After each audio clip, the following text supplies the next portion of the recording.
మరొక విశేషం మీ పాటలో గమనించింది ఏంటంటే, మామూలుగా రచయితకి ఏదో ఒక తన నేపథ్యంలోంచి వచ్చే ఒక బాధ గాని, ఒక చిన్న పెయిన్ ఎక్కడో అక్కడ ఒక వర్డ్లోనే తగులుతుంది. మీకు మాత్రం ఎందుకండి తగలదు? నేను చాలా నా బాల్యం అనేది ఒక అమృతప్రాయం ఉండదు నాకు బాల్యం మాత్రం. నా జీవితంలో ఏదైనా ఉందంటే ఆ 16 సంవత్సరాలు చిన్నపాటి బాధ కూడా నేను ఎదురు చూడలేదు. అది కుటుంబ నేపథ్యం అయ్యి ఉండొచ్చు, నేను పెరిగిన ఊరు అలాంటిది. అంటే గోదావరి, కొబ్బరి తోటలు, వరి పైర్లు, చెరుకు తోటలు, గుడులు, అన్న సంతర్పణలు,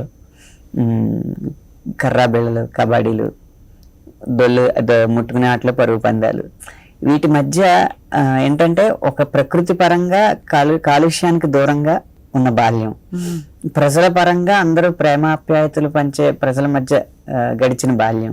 ఎగువ మధ్య తరగతి కుటుంబమే కాబట్టి విలాసాలు చూడకపోయినా కూడా అంత ఆకలి బాధలు కానీ లేకపోతే దారిద్ర్యాన్ని కానీ దగ్గరుండి చూసిన సందర్భాలు లేవు.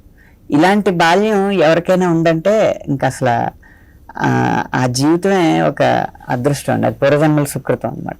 కానీ ఒక్క సందర్భంలో మీరు ఒకరి దగ్గర ఎంతో 40 రూపాయలు 60 రూపాయలు అప్పు చేశారని, ఆ తర్వాత వాళ్ళకి మనీ ఆర్డర్ చేసి తిరిగి వాళ్ళ అడ్రస్ తీసుకుని మరి చాలా శ్రద్ధగా పంపించారని చెప్తుంటారు.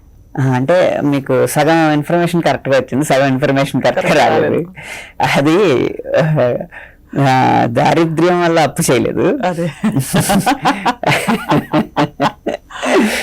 ఏమైందంటే నేను బాపట్ల నుంచి తిరిగి వస్తున్నప్పుడు కొంచెం నేను జాగ్రత్తగా ఉండేవాడిని చిన్నప్పుడు డబ్బుల విషయం. ఎంత జాగ్రత్త అంటే మా తాతయ్య గారు సంతలో ఏమన్నా కొనుక్కోని డబ్బులు ఇస్తే ఆ డబ్బులతో డిబ్బి కొనుక్కుని దాంట్లో డబ్బులు పొదుపు చేసి అంత జాగ్రత్తగా ఉండేవాడు అనమాట. అలా తిరిగి వస్తున్నప్పుడు మా బాపట్ల నుంచి నరసాపురం వరకు ప్యాసింజర్ పాలకొల్లో దిగాలి.